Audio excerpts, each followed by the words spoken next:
When you separated and still sleeping in the same house, and the man is emotionally unavailable, he has emotionally left you, and perhaps said the marriage is over. There was a season where my body was still in the marriage, my mind was also in the marriage, but my soul nudged me, said, this is not safe for you. This is not for you. Today I want to share a spiritual way to survive that kind of separation. When you're still living under the same roof, but heart is broken, your soul is crushed, your emotions are everywhere. So you can create energetic space, protection inside yourself, and become soulfully stronger, even before anything changes outside. If you're spiritually inclined, heartbroken, separated mom who is going through separation, divorce, and you want to heal at a deep-rooted soul level, not just cope for this life, but to heal, grow, and evolve for lifetimes to come, hit the subscribe button so you do not miss any conversation and spiritual tools I bring every time I release a video. Just so you know who's talking, I am Ashima. I was married for 18 years, and truly I believed it was forever, because we don't go into marriages thinking it won't be forever. I made sacrifices. I moved countries for him. I gave up my career so he can keep climbing the ladder. I became a stay-home mom for 15 years for our children and for my husband. I loved him deeply, and I thought we were best friends. Over the years, my boundaries kept stretching. He started to bring the idea of swinging, BT blank M, opening a marriage, opening a relationship, and finally another woman into our life. And I kept saying yes from a heart of a giver and telling myself that he is not doing it behind my back. He's being honest. But you see how that heart of a giver and my boundaries where it was getting stretched were being misused. And that fact I could not fathom, that I gave, and I gave him a huge benefit of doubt. And I was thinking to myself, at least he's not doing it behind my back. He's talking his mind out. He's sharing with me. That piece just stuck with me, and I said, he deserves a benefit of doubt. And look what he did today. Then after a domestic violence incident on my birthday, he got arrested. That was one of the horrifying moments that I witnessed with my eyes, with my body, with my mind, that I wish no one has to see that or experience that. And yet, when the officers were arresting him, taking him away, I said, officers, please relieve him. He's a nice guy. I love him very much. I want him back. And officer said, this statement will help him greatly with his case. So thank you for letting us know that. Next day, I was interviewed by multiple officers, taking my statement and trying to understand, trying to know if I wanted to press any charges. And I kept saying the same thing. No, I do not want to press any charges. I love this person. I love him very much. He's a nice guy. He just did it in the heat of the moment, but I want him back. So he was released the next night, late night, and I did not know. I was sleeping upstairs in my bedroom. He came home, slept downstairs, and then next morning I found out he's back home. I talked to him little, and then he went to work. So entire week he went to work and didn't talk to me much. That weekend I was getting ready upstairs in my bedroom, and he came upstairs and started packing his suitcase. I was like, what? Suitcase? Why? I don't know that he has any plans. So I asked him, I'm like, what's your plan? Why are you packing your suitcase? Then he drops the bomb in my life that he do not want to live with me anymore. And he was ashamed. His head was down as he was saying that. That shattered my life, broke my heart into a million pieces. I cannot do the justice in describing those feelings. The words just cannot do that justice. But I hope and I know you're probably following it because something similar, you have either acknowledged it or you have experienced it. I was devastated. I was traumatized. I felt completely betrayed, replaced, cheated.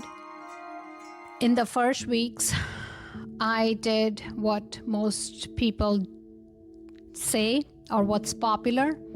Oh, go take a therapy. Go see a therapist. Talk to a therapist. But be strong for your kids. I was doing all that, but yet I felt deeply shattered deep inside me. Those therapy sessions could not heal those deep, painful wounds. And then I self-healed myself spiritually within 4 months, and I started to rebuild my life from soul up. That's why I care so much that how people get through this in-between season, in-between phase. Step 1, name the energetic reality of separated but still here. When things were breaking down, there were times when I was still living with my husband in the same house, under same roof, sharing daily routines, meals, but my soul did not feel safe. Intuitively, I knew emotionally he's cut off. Emotionally, he's out, distant, unavailable. While I wanted a deep connection. I wanted to share deeply. I wanted to give deeply. I wanted to love deeply. But he was just not able to match that frequency. I kept giving and giving from a place of a giver. Accepted all his ideas, his dreams, his wishes, his wants, his needs.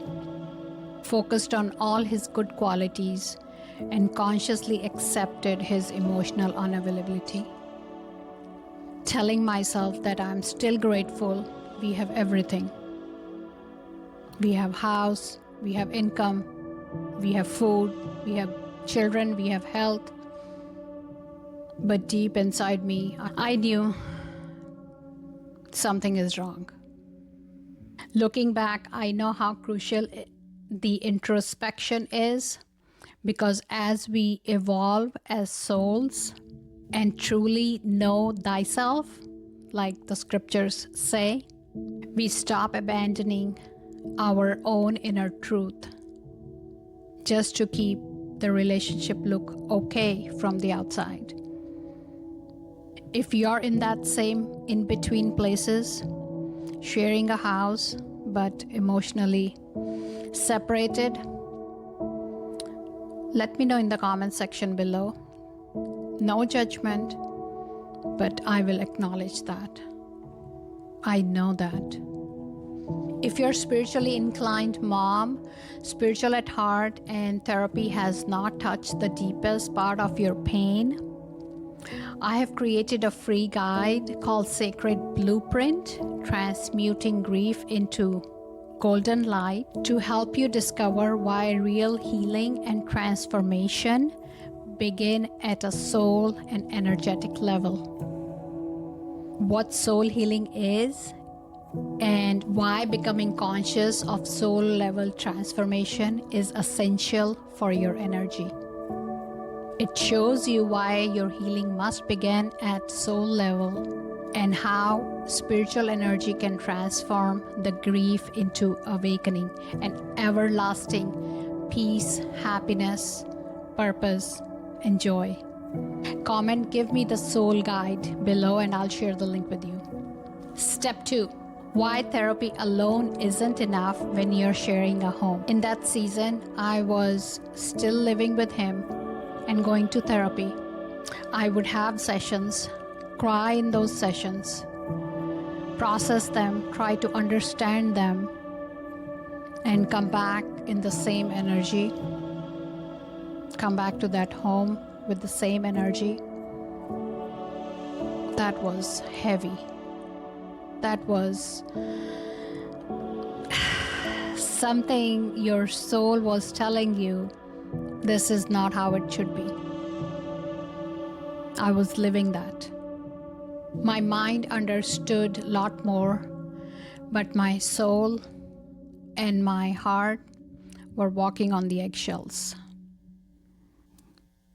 Constant fear, constant disappointment, frustration, the heaviness. Our healthcare and mental health care system are not designed to heal us at a deep root level. They are simply designed to manage the symptoms in the moment, not to fully heal at a soul level, especially when your environment is still activating your wounds, still triggering you. You may know all the language of trauma, but you're still marinating in that same energy. So how is it going to help you when you're experiencing that energy, when you're living through that energy? That's why we need spiritual work with God, with universe. Practices that shift our inner vibrations, raise our consciousness, level up our frequency,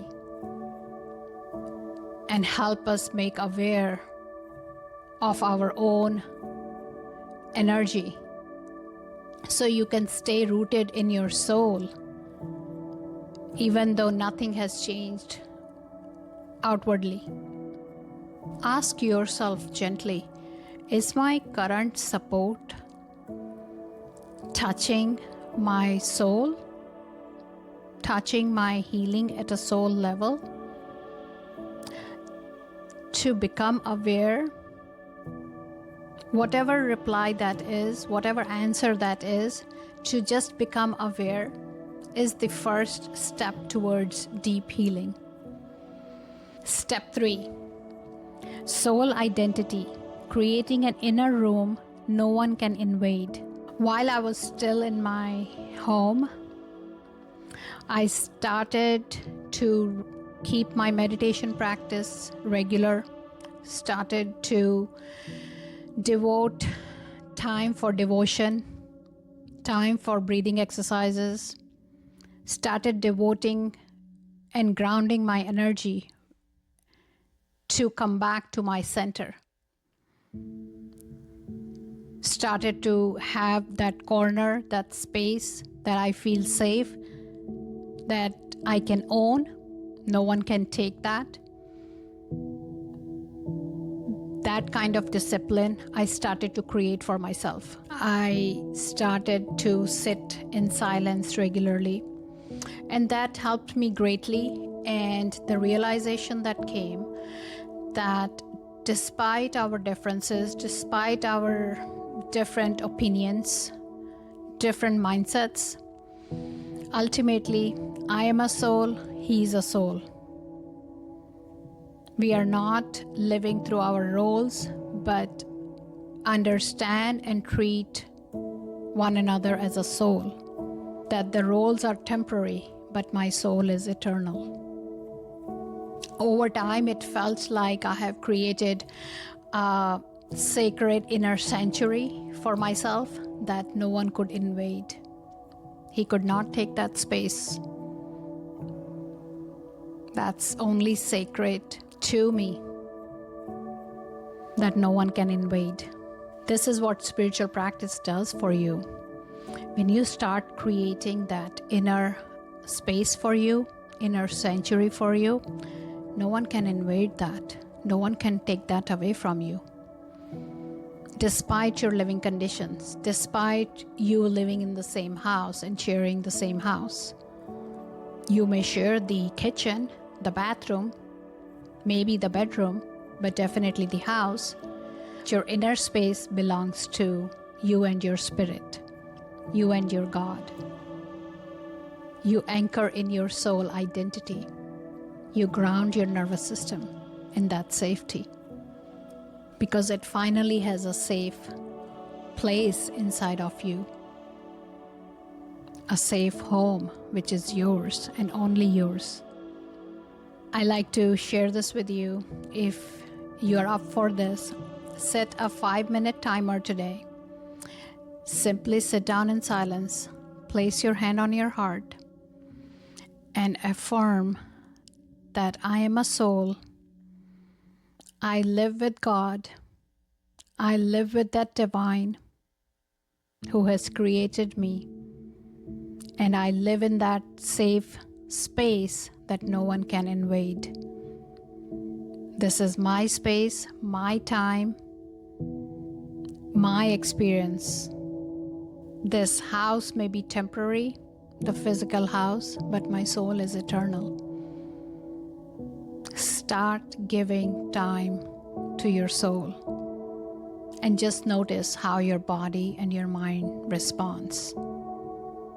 Step 4, blessing him and praying for him, strengthening your soul and karma. Even when he deeply hurt me, I was deeply hurt, I still kept on praying for him. I still kept on wishing him all the good wishes, good health, peace, happiness. And my soul was crying inside. Not to excuse his choices. Praying doesn't mean we are excusing the wrong behavior and his choices. It simply means I do not want to poison my heart. I do not want any negative karma on me. My soul will do being me. I am not going to become him or copy him, because then there is no difference between him and me. And I would say, God, what I cannot see, you can. I release him to you. I do not know what's going to happen, but I pray for him and I release him to you. You know how much soul strength that takes? How much soul strength is required to do the right thing? So always do that right thing, because that will outlast. That will shine through. The more I did that, the less I felt hooked by his energy. Even though I would call him home, because he simply betrayed us. He left the house, and I was feeling bad for our children, that they don't have a father now.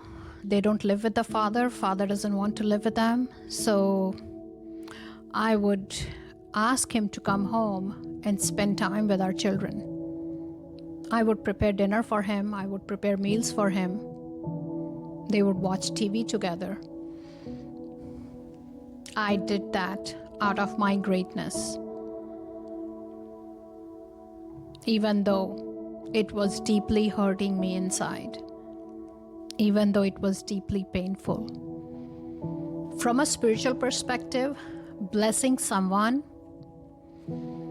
is like adding credits to your karma. Because you're blessing them, you're praying for them, even though they did wrong to you. But you don't want to drain your account. So keep on adding the credits, keep on stacking that balance. You are choosing not to match their vibrations of fear, ego, anger, insecurity, controlling behavior. So keep on doing you, the good you. You are protecting your soul and aligning it with your higher self, with the spiritual laws. It doesn't mean staying silent about the harm or pretending everything is okay. It simply means that you are not letting that wrong affect your energetic field. You still choose to thrive in the higher vibrations. If praying for him feels hard, then I like to say this: choose your heart.